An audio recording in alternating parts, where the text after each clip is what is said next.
Hello friends, मैं মোৰ চেনেললৈ আপোনালোকক স্বাগতম জনাইছোঁ। চাওকচোন, আমি ব্যৱহাৰ কৰা পিঁয়াজৰ পাতবোৰ আমি পেলাই নিদি 24 ঘণ্টা পানীত তিয়াই থৈ ইয়াত পটাছিয়াম আৰু কেলছিয়াম ভৰপূৰ হৈ থাকে। এই ফুলবোৰত আমি যদি দিওঁ, চাওকচোন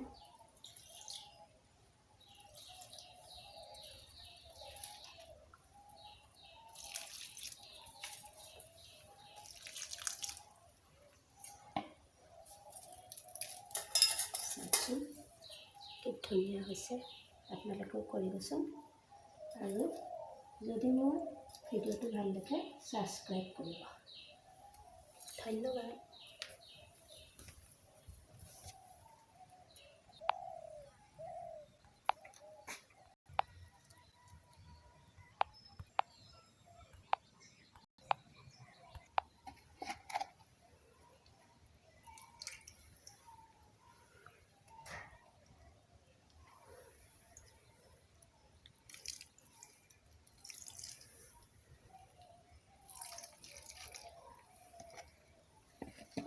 চাওকচোন।